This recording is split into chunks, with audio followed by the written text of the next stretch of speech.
Hello,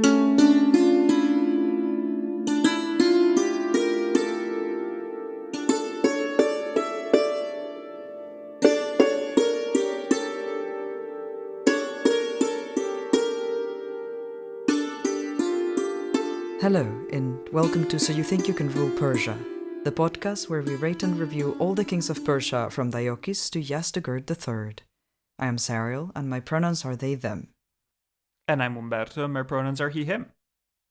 Hello, everybody, and welcome to episode 61, Hormizd I, where we've had a good time with Ardashir and Shapur. Will the third Sassanid king be very good as well? Will he be less good? Will he be even better? Who knows? We're here to find out. What are your expectations, Ariel? Do you think that it's going to be the heir hand chosen by Shapur among all the ranked sons that he had? Do you think he's going to do a good job or no? We should trust him, right? In the sense of because of how on top of everything he was and how micromanaging he was, and apparently very good in most of his decisions. Mm-hmm. But also, I still remember that you mentioned we never have 3 Shahanshahs in a row. We haven't had any, and it would be difficult, but who knows? Maybe this is the case. Yeah. But, so I am deliberating how bad is it going to be? If it's going to be complete disaster or basically fine, just not outstanding. Exactly. Will I be sad, or is it just going to be fine, just not as impressive? Yeah, well, we'll find out. We'll see how it all turns out. Also, just because people might notice, I'm going to go with the pronunciation Hormizd, and that's also the spelling that's in the episode. Know that it can also be spelled Hormazd, Hormazd, or Hormizdus.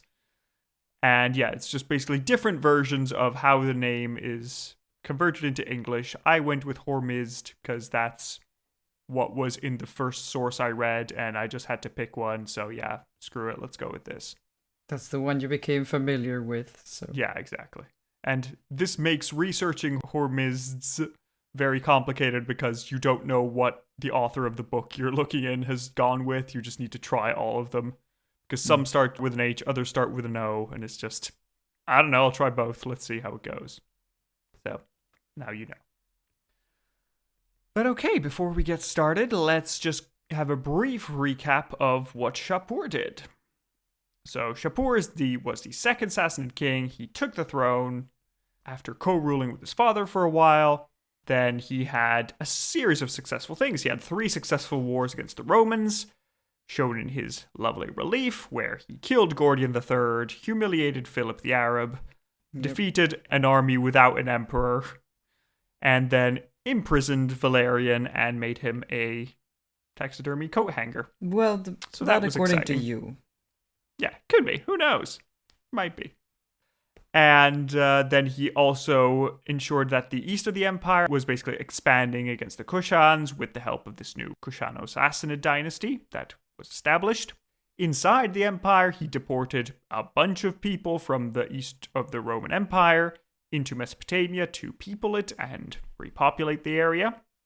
So that went well. The economy is flourishing. The empire is doing very well. We have religious tolerance. And we saw that this new religion of Manichaeanism is spreading. And there'll be more on that today. But yeah, at the end of Shapur's life, he ranked all his sons in order of merit and decided, this is the line of succession, please follow it. Okay, bye. And this is the world we're left in. No Shapur. It's been about 50 years since the Sassanid dynasty has started, so we're well and truly into this new age. Mm-hmm. So Hormizd was born as the son of Shapur I, and his original name was Hormizd Ardashir, and he may have been the 3rd oldest son, based on some inscriptions that Shapur has. Interesting. And the name Hormizd is referring to the chief god of Zoroastrianism, Ahura Mazda, also known as Hormazd, or Hormizd. So, there we are. According to a popular tradition, it looks like Hormizd was the son of a minor Parthian princess that was left over from the Old Kingdom, but we have no proof of it. It's just something people believe. And also, for his year of birth, we don't really have a clean date, but we can have an estimate between 210 and 230, combining his father's age and his own accomplishments. That's roughly when he was born. So that would make him between 40 and 60 when he gets the throne. So he is an older man. Interesting. And he's also, interestingly enough, part of the generation that no longer remembers the Parthian Empire. Ah. His generation has always been in the Sassanid Empire. They do not remember what came before. Wow. So that's interesting. Terrifying. We've moved on. Yes. Yeah. Generations pass, and they always have. So there we are. Humanity forgets. As for his youth, we don't know too much about him as a very young prince, but he immediately jumps to center stage during Shapur's Roman Wars, because he became known for his skill in battle, and certain texts even call him Hormizd the Brave, so that's pretty good. These texts also tell us that he looked a lot like his grandfather Ardashir, but people who had known both said that he wasn't as wise. The first king was a wiser king. He was better overall. But there we are. So he's making a name for himself. He's a good young prince. He's helping his father against the Romans, and things are going well.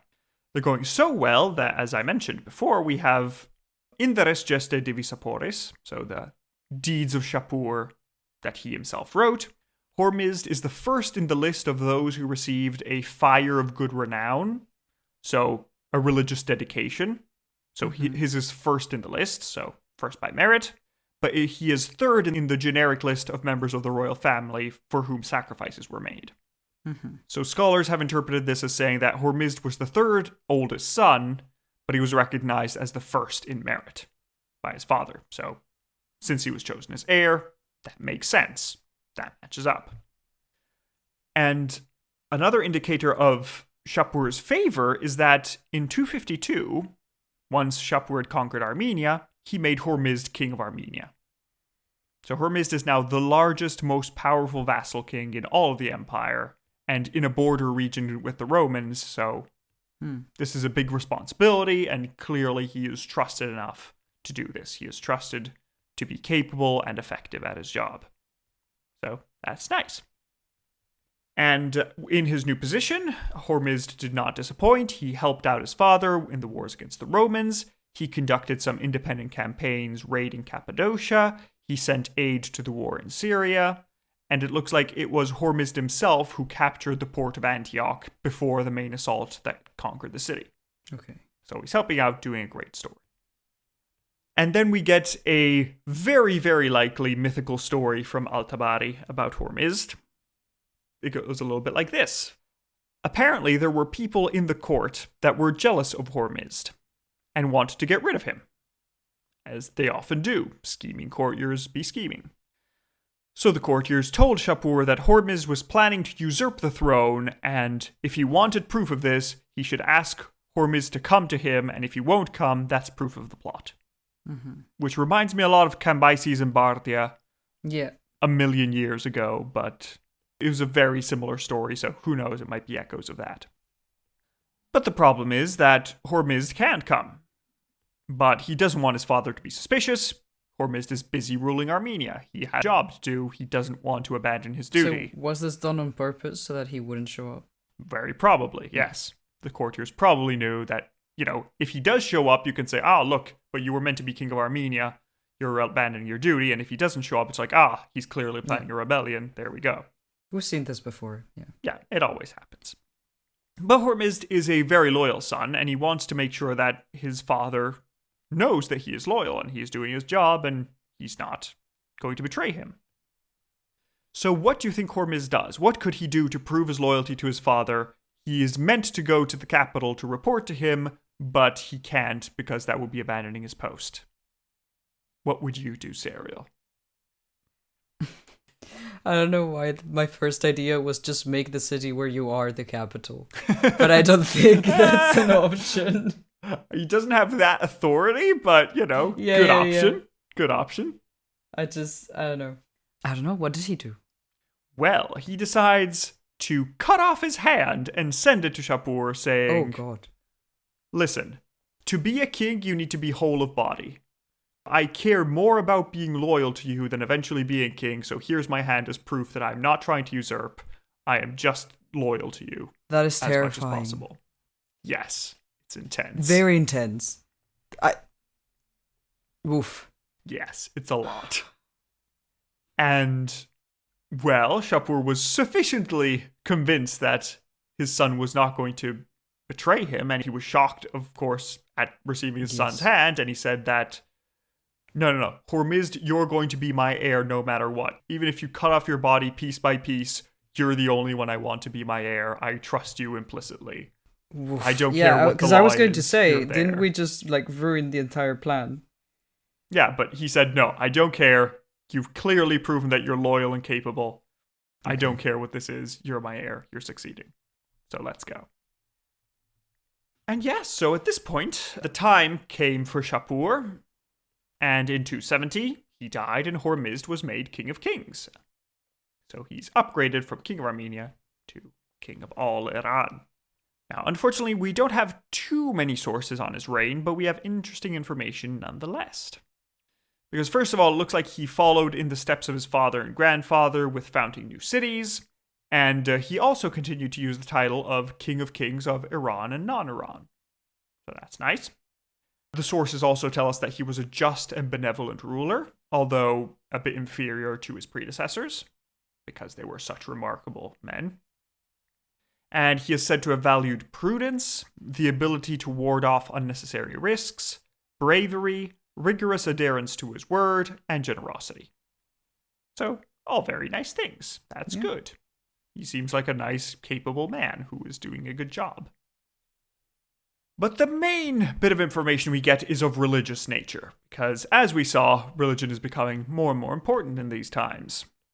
And the main conflict here is between Zoroastrianism, represented by the head priest Kartir, who I told you to remember last time, and Manichaeanism, who is being led by their prophet Mani. So how does this conflict manifest? Because on the one hand, Kartir was invested by Hormizd with great honors. He was made high priest, and he was given the authority to organize the Zoroastrian religion. Because it was sort of a process a bit like the Council of Nicaea, where he collected a bunch of different Mazdaean traditions from the empire, and everybody was trying to decide which is the orthodox version, which is the correct version of the religion, and which are, regional break-offs. Like, what do we all agree on, and what is just a weird thing that you do in your region? What is the right way to do religion and the wrong way to do religion? Yeah, pretty much. Because this has never been an issue, Yeah, it will become an issue for so many things. Never caused a problem, Good ever. Lord, yes. So difficult. And yeah, well, apparently Kartir is being given authority to decide which is the correct version of the religion. He's interrogating all the priests from across the empire and, making a list saying, okay, everybody agrees that this is what God is like. There is disagreement on this. Here's what we're going with. So there we are. It's also kind of sketchy that it's possible that Ardashir himself was a heretic. Oh. The founder of the dynasty may have been slightly heretical and it was swept under the rug, but we don't know enough because, well, he's the mythical founder. We can't have him look bad. It's also I don't know if when Ardashir, when he founded this new dynasty, did he make a big fuss, but no, did he make religion a big part of his, new plan for this region? Well, he did make it a pretty big part of the region because, well, the Sassanid family traditionally had, a fire temple. They were the guardians of this temple. Okay. And when Ardashir came to the throne, again, since he's not a mythical figure, he is clearly historical, but since he's the founder, there's a lot of things that are attributed to him by later rulers saying, look, if the first king said so, then of course we have to do this. But there was a saying attributed to him that, the religion and the state are intertwined irreversibly and one must sustain the other. So there is definitely some importance there. Right, okay. But so what was the kind of like what were the rules of this particular religion that he installed, because it would be really strange for him to be like, this is the religion we're going with, but I personally believe this other version of it, like same religion, but like it strikes me as something so strange that the same person who chooses what the royal religion is going to be is not like supporting that same version of it. Mm-hmm. Yeah, I guess it's mostly that, from my understanding of it, it's that Ardashir didn't really, like, he thought that general Mazdaism was the religion to follow, but he didn't really look into the minutiae of what is exactly the deal with the Yazatas. How do they refer to Ahura Mazda? How does he refer to Ahriman? How does this refer to the material world? He probably said, I worship this deity, this collection of deities. I think this is the way to go. You can work out the details. It's sort of like how, despite Constantine the Great convening the Council of Nicaea, some of his heirs were Arian Christians and disagreed with the Council of Nicaea. So it was like, they didn't really care much about the details and left it to someone else to figure out, Kartir in this case. Mm-hmm. And then Kartir, when he came out with his version, turns out the original was kind of heretical, but we're not going to make a big fuss about it. Okay. So I see how it happened. Because it would be really strange if you are the one in charge of deciding what is and what isn't heretical, or like which one to push for, and then yourself would be, not quite. Yeah. It's been about 50 years since Ardashir first came onto the scene. It's been 30 years since he was king. So presumably, true, as time has evolved and different people have started discussing, probably a new type of consensus has started. Yeah, that would make sense. Then I don't find it that surprising. I guess it makes sense to swipe it under the rug because you want everything to be consistent and to have like as many backing, reasons as possible for like the legitimacy of the entire dynasty. But yeah. And also, I say that we're determining what orthodoxy is. It's going to take the rest of the lifetime of the empire to fully establish what orthodoxy is. Like, orthodoxy becomes what it actually is roughly today when the empire falls. And there is no king of kings left to tell you, no, change it. Actually, wait, this is probably better. So we're starting to define things, but definitely not there to discuss it yet. But yeah, in any case, Kartir the High Priest would become extraordinarily powerful. And we'll see more in the next episodes. He is a recurring character. He becomes so powerful that he writes his own biography in stone, just like Shapur himself did. And he claims that he suppressed heresies across the empire during Hormizd's reign. When you're told, like, don't write it in stone just yet, we're still changing things. Like, literally, nope, this is write it entirely in stone, yes. And yeah, we're unsure how much Kartir suppressed heresies across the empire because Hormizd seems to be quite a tolerant guy. Doesn't really persecute anybody, so it might just be Kartir trying to make himself look powerful and strong and saying, yes, I did this, all this. On the other hand, instead, we have the prophet Mani, who's walking around and building up his new religion. So as we remember from last time, just a quick recap, Manichaeanism is a religion that joins Mazdaism, Christianity, Buddhism, some strange versions of Christianity, which aren't like fully orthodox. We talked about how it could have been one of the main religions, but it just died off. Yeah. Also, I got to thinking between the last episode and this one that Mani claiming he's a reincarnation of the Buddha kind of contradicts the whole point of the Buddha, isn't it? That he escaped the circle of reincarnation. But, sure, you do you, Mani. I'm not here to criticize you. Are you not, though?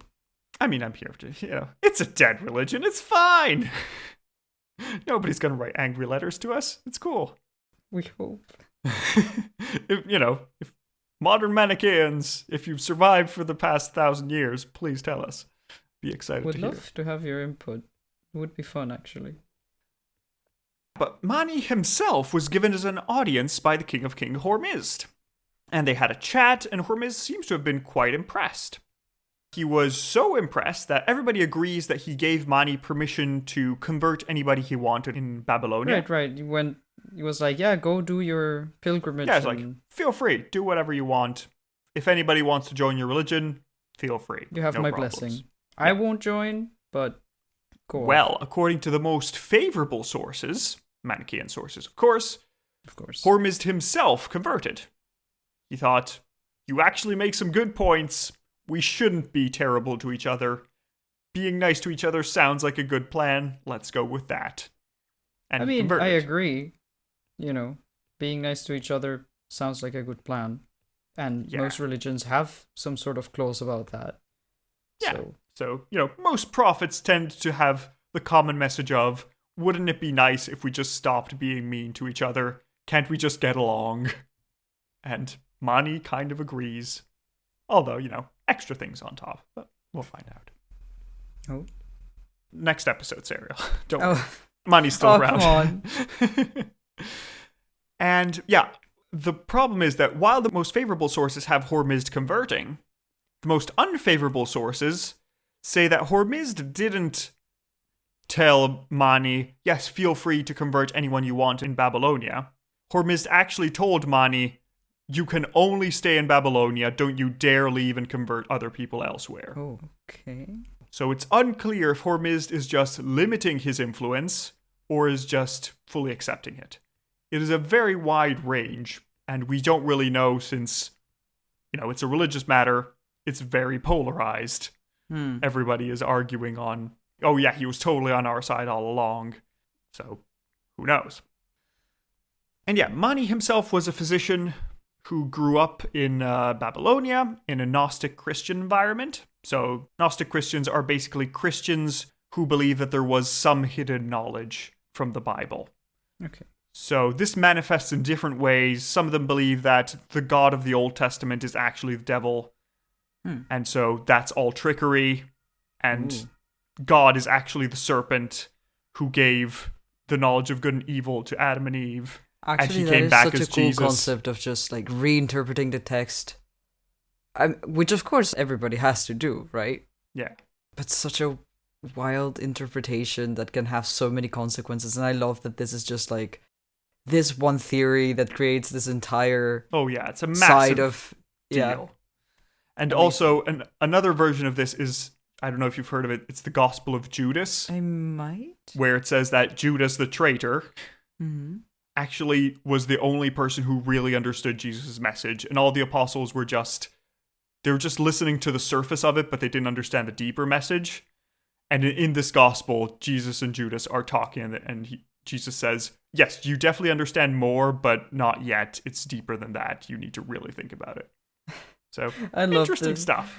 I just want to compare it to just online discourse, for example, within a fandom, and how like a piece of media or a piece of art gets reinterpreted. And there are all of these layers and all of these subtleties that if you put these and these together, then like you can logically conclude that this and this is happening. And like, sometimes there's nothing that like refutes that interpretation, but also it doesn't contradict another interpretation. So I love this. I love just getting different points of view. Yeah, so that's cool. And how you could reinterpret the same content in completely different ways, like the same material in completely different ways. That's really amazing. Yeah, so that's fun. And so Mani grew up in this Gnostic Christian environment, and the religion he founded had strong influences from Christianity and Mazdaism, Buddhism from the environment he lived in, and he gained many converts from the Christians in the empire. A lot of them had been imported by Shapur, and also from the Mazdaean people who were unhappy with the orthodox religion that Kartir was establishing. So Kartir was saying certain things, they disagreed, what Mani said made more sense, so they're saying, okay, well, let's shift to your side. In his new religion, Mani taught that there is an opposition between spirit and matter, where spirit is good and matter is evil, which is sort of in contradiction to what Zoroastrianism says, where all beautiful things are built by Hormizd I and should be enjoyed. Mani thinks that he goes for a more ascetic side, he says that you should try and separate yourself from the material world as much as possible and concentrate on the spirit. And so there's this big dualist element. And he is waiting for Jesus to return and resurrect all the Manichaeans, taking them to heaven. And he also did a very good job at propagating his religion by making sure to translate it in as many languages as possible. That helps. And he presented himself as a prophet, sending everybody and trying to consolidate all the religions he had around him. Apparently, he was only hostile to one religion, and that is the Jewish religion. Of course, I was like, is it the Jews? Yes. What on earth? Why? What is this? Well, the reason is that the Jews had been around in Mesopotamia since the old Parthian days, and with the Christian communities, there was some friction, and since that's the community Mani grew up in, he dislikes the Jews. Unbelievable. So, not great, but... Every time. Yes, it is they a complicated can't catch a matter. break. No, they wish for the days of Cyrus to come back again one day. But back to Hormizd, it looks like he was unlikely to have fully converted. Like, yes, we have sources that say he did, but it would be very weird since the establishment of kingship is very based on Mazdaism. Yeah. And there are traditional family ties, so it's possible, but... And probably would have had a bigger impact later on. Yeah, it's likely that he would have left more of a legacy of it, but it seems that it just kind of carried on. So either he just converted shortly before his death and, well, didn't have time to have effect, or it didn't really happen. But in any case, we can assume that he followed his predecessor's attitude towards religion, where he used it as a legitimizing force, but he wasn't exclusive to one or the other, making sure that the crown wasn't faced with a unified front, and he could just use it as necessary and play them against each other if it happened. So that's quite a good thing to see. But unfortunately, we don't get much of a chance to see what his policies would have been or how they would have worked out, because Hormizd died in June of 271. Oh. And we don't know how he died, but the succession was quite interesting. Okay. Because you remember that elaborate succession plan that Shapur had put? Yes. Well, we're not following that one. Okay. But also, we're not going with Hormizd's adult son. Okay. I don't like where this is going. Yes. You're like, yes. Yeah, yes, as in you neither? Or like... Yeah, it's not good. Because the eldest brother, a man called Bahram, comes to the throne with the great support of the head priest Kartir. Oh, I don't like that. And Bahram is very favorable to Zoroastrianism over any other religion, as we'll see in the future. And he is very comfortably there with the high priest Kartir, who becomes even more outrageously powerful. So this also may give some legitimacy to the fact that Hormizd converted, and maybe he accidentally fell off a bridge, and his more Zoroastrian brother succeeded. I was not expecting to give more credit to the fact that he might have converted. I was very ready to dismiss it. But with this new information, now I'm like, It could be, who knows? Yeah, maybe, actually. But more on that next time. We'll see Oh, come on. what Bahram does. Also, just to let you know what kind of person Bahram is, do you know where he was ranked in his father's rank of children? Oh, God. Can you guess? Any idea? How many children did he have? Shapur had 4 children who had been ranked. Oh. Was he the very last? Well, Serial. Well, I mean, was he, like, not in the rank? Because, like... He was not even ranked. Yeah. He was the oldest son, but he was not even ranked in terms of capability. Yeah. So we'll see if Shapur was right to absolutely not rank this man who was the eldest son and thus traditionally expected to succeed. Just from how you're talking about him, I'm willing to say that Shapur knew what he was doing. Yeah, it looks like, I'm not very fond of Bahram and his line. But, we'll find out more about that next time, because so we stuff say goodbye happens. to the good times soon. At least not in this episode, though. No, Not this time entirely. did a fine job. everything was pretty much fine. But yeah, so are you ready to rate Hormizd, Serial? Yeah, I guess so. Let's go. So our first category is final moments. How interesting was his death?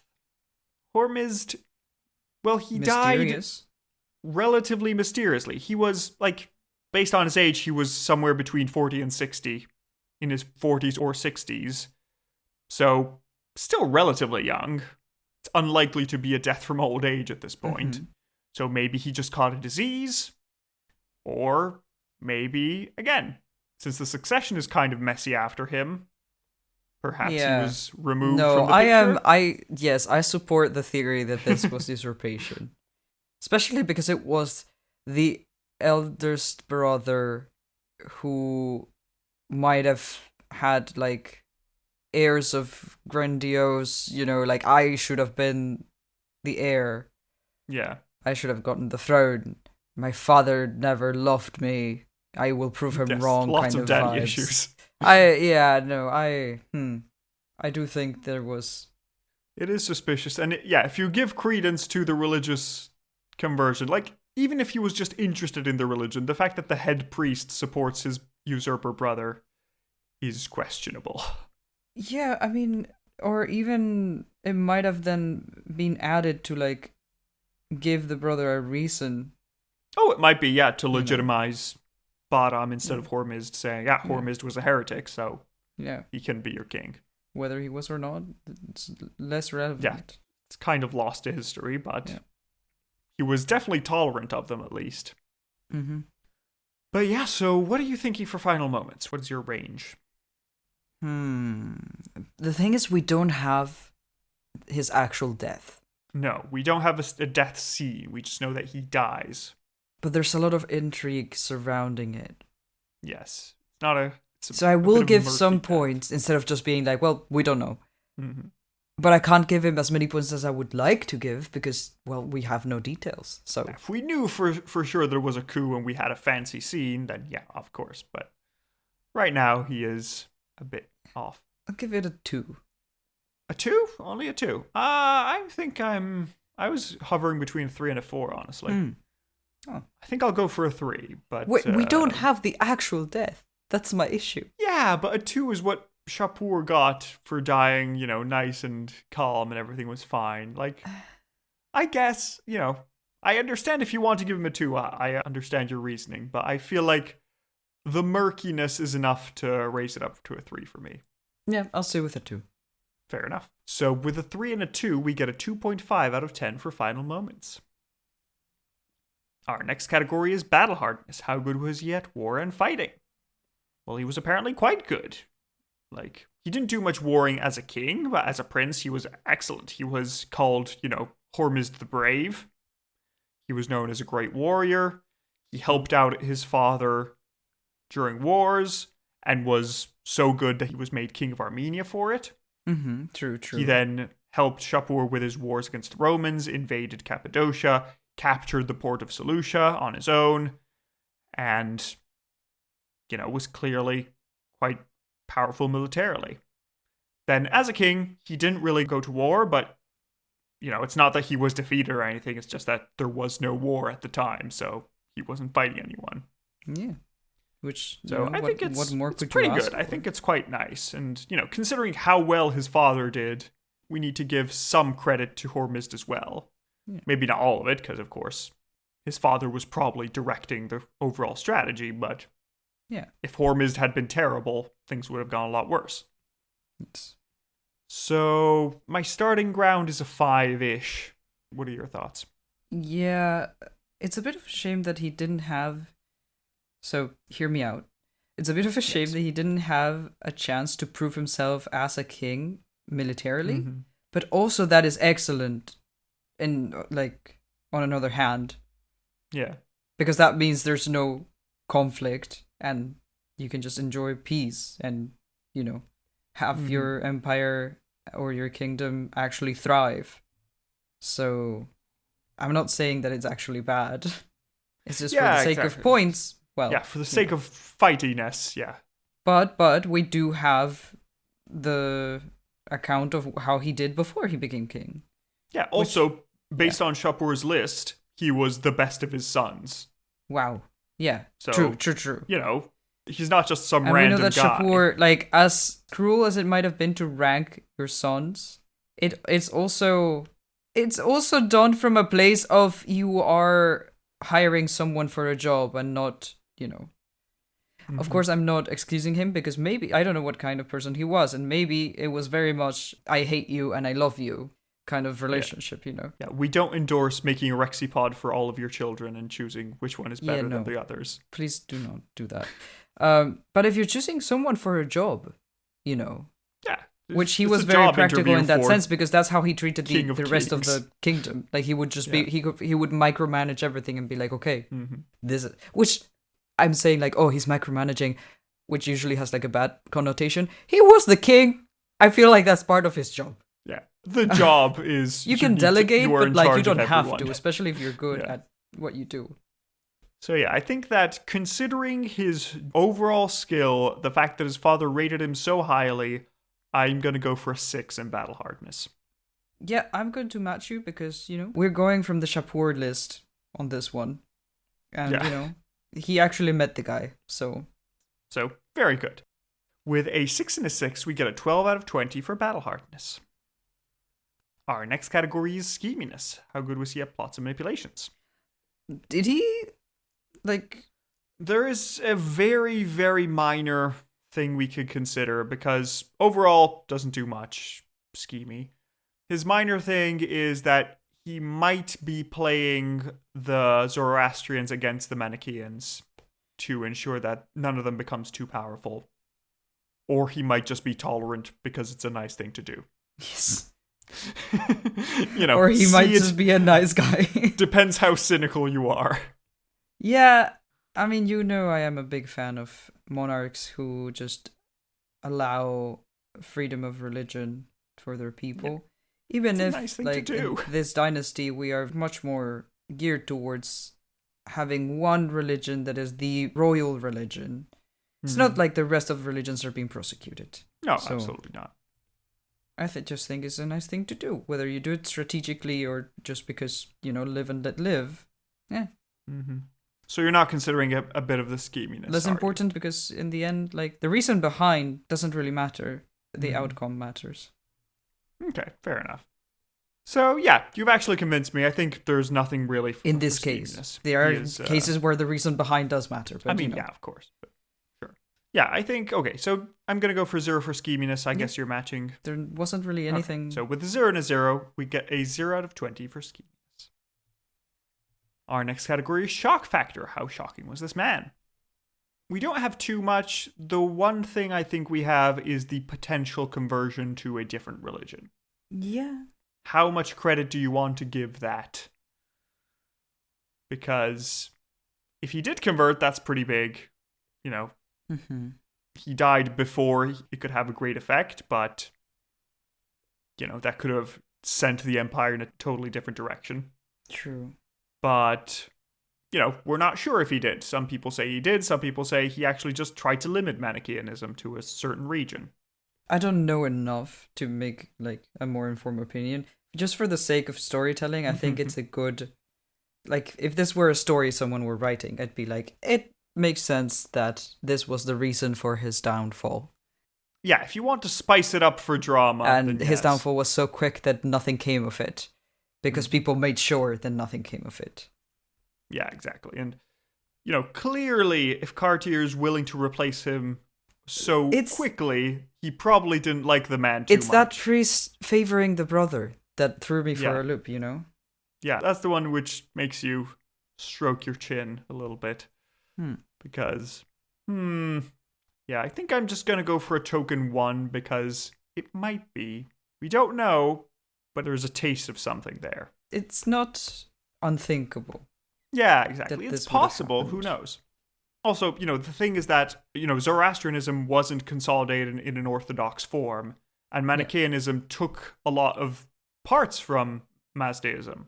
And a lot of disaffected Mazdians who didn't like the Zoroastrian mainstream moved into Manichaeanism, so it might make sense that Hormizd saw the way the religion was turning and said, no, I actually like this version better, so I'll convert to this. So, yeah. Actually, I've talked myself up. I'm going to go for a 2 because I think that... that makes sense. There is some spice there. And yeah, how about you? Yeah, I agree with you. 2 as well? With this new evidence, I'm like, nice. Okay, so with a 2 and a 2, we get a 4 out of 20 for shock factor. I thought you were going to say for Zoroastrianism. No. 2 out of 20 for Zoroastrianism. Another victory for... What's it called? Ahura Mazda? Ahura Mazda. Yeah. I am paying attention, you guys. I just... Yes. I'm bad with names. It's cool. Our next category is Aaron Shine. How good was he for the Empire in general and Iran in particular? Well, by all accounts, he was a just and capable king. He did a good job. He was skilled. Everybody agrees that he wasn't as skilled as his father and grandfather, but to be fair, it's a lot. They were very skilled. It was difficult to live up to that. The fact that he's not completely obscured by them and people were still like, no, he was great, like, says a lot. Yeah, everybody says he did a great job. If we can believe the Hand story, the message of it anyway is that he was super loyal as a son and made sure that he helped his father as much as possible. So even during his father's reign, he was helping out. He did a good job.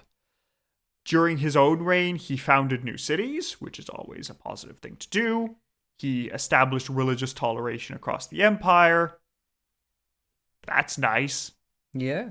And yeah, he didn't do anything incredibly high, incredibly powerful, but he did a good job. The empire's continuing well. Didn't he also get to the throne relatively old? Yeah, I mean, he got to the throne in 40s or 60s, depending. So he didn't have 40s to 60s. Much time. No, he didn't have as much time as his father and grandfather. So he might have been able to establish a more permanent legacy, but unfortunately, this was the wrench in Shapur's plans that his son got there fairly old and things happened. Whether they were poisony things or natural deathy things, who knows. But yeah, I think for Aaron Shine, I'm going to go with a 6 because he kept the empire stable, made it a little bit better. But, no fireworks, but a solid performance. Yeah. Cool. So you also win a 6? Okay. Yep. So with a 6 and a 6, we get a 12 out of 20 for Aaron Shine. Our next category is Face of Faces. What do you think this man looked like? And I will send you his crown. Hey. I like that we have crowns now. That's fun. Apparently he looked like his grandfather, right? Yeah, he looked a lot like his grandfather. So, if you want to take inspiration, here we go. I've sent it to you. In the diagram I have, it's spelled in a different way from the way I'm spelling it, but Yeah. The consonants are vaguely there. Don't look at the vowels. That's the secret of reading through Sassanid historiography. Just look at the consonants. The vowels change. Is it one of those languages that are written without vowels? Now, I don't know about how it works in the ancient time, but modern Persian it uses the Arabic script, so it has some vowels that are important and others which you can also not write. So some vowels are really relevant, others are just like, yeah, it's roughly this sound. We understand what you mean. Okay, so Cyril has finished their drawing. Let me pick it up and I'll describe it to you all. That's nice. I like that. I love what you did with the beard. It's good. Yeah. Okay, so what we have here is our dear friend Hormizd. He has a lovely crown. It has like a big silk poof on top with little decorations along the side, little ringlets they look like. Then he is there. He has a nice long curly hair, as our kings are accustomed to. He has a nice well-groomed beard, and coolly enough, it's sort of put like in a ponytail at the front. It's like a long beard, but it's tied up. So it looks very nice and neat. He is wearing the traditional Iranian tunic with some pants, and in front of himself he's holding out a powerful war bow, as all good kings should. Mm-hmm. And on top of his head, floating, full of pride, is a lovely banner that says Daddy's favorite. Because we all know who Daddy likes best. He wrote a list explaining it in exhaustive detail. Yep. Don't get me wrong, I'm not against it. I think he was right. Yeah, if you're not on the list, well then, you should wonder why. But yes, thank you, Cyril. That's very nice. And yeah, if anybody wants to see this portrait, you can go on the Discord if you're a patron, or you can go in the episode notes or on our website in Cyril's portrait gallery. Yep. Now let me show Cyril what he actually looked like. And this time, I'm sorry to say that we only have a coin. We don't have a relief anymore. Oh, come on. It happens. That's such a shame. Yeah. It's unfortunate. The reliefs are very cool. They'll be back, but not yet. Okay. So, here he is. Ooh. But this is nice. I like it. Really a nice nice coin. It's coin. good. Yeah. I like the slight stylization of it. The crown looks really cool. Mm-hmm. It has little hooks or swirls on the sides, and then it had this like poof of fabric, I assume, like the other crowns on the top. And the hair, I love how the hair is done, because it's so like swirly with curls in it. It looks like really good curls there. Yeah. Like, and it's true, it's got a beard, and then like the very point of it is pulled into a little ponytail. Mm-hmm. So that's really cool. Also, I like the detail that on the poof on top of his crown, there are all these dots. Yeah. And I don't know what they are exactly, but it would be really cool if the crown were blue and those were dots representing stars. Oh, I definitely do that. That would be amazing. That sounds great. We don't have color on this, unfortunately, but, you know, it'd be a cool idea. Why not? Yeah. I mean, cool character design. I will write that down. For my there next you go. Keep it in mind for adventure. the future. Yeah. And what do you think about his portrait? How would you rate him? Well, it's another coin, which is a bit of a shame, but it is a really pretty coin. So I'll give it a 5, I think. Only a 5? I'm actually very impressed with, like, the starry crown. I mean, you made that up, but... there are dots sure. there. You know, could be. It could just be random pearls, but you could just make it into a starry thing. I think I like it enough to make it... I'm actually going to go for a full 7. Wow. Because I think it's a good coin, and a good coin deserves a 6. But I think this one's slightly over, so it deserves a 7 for me. I forget what we've given coins before, which is why like my rating here is always like, I don't know. You know, 5 is like, it's good, but nothing to write home about. No, then I'll move go up at or least down with a for 6. Because, yeah. But it's still a coin. We've seen many. Fair enough. Although I do think I would be able to pick this one out from the rest. It's distinctive enough. Okay, let me write that down. So with a 7 and a 6, we get a 3.3 out of 5 for Face of Faces. Our next category is lengthiness. How long do you think this man reigned? And we're not counting his reign as King of Armenia. Yep. We're just counting when he was king. I will say 15 years. It's probably a lot. I don't know. Well, you are way off. Yeah. Way off. I'm just thinking now, I'm like, well, no, because he went to the throne like between 40 and 60 already. So yeah, maybe just 5 years. Still pretty off. Wow. He reigned a grand total of 1 year and 1 month. Oh, really? Yes, I mean, it's really it is sad. true that we had a pretty short episode. Like, it was over pretty soon. We didn't have much to say. But still... It's really sad that he was the chosen heir and he was the golden boy this was and just definitely died cool, a year in. Like, I'm sorry. This is... Yeah.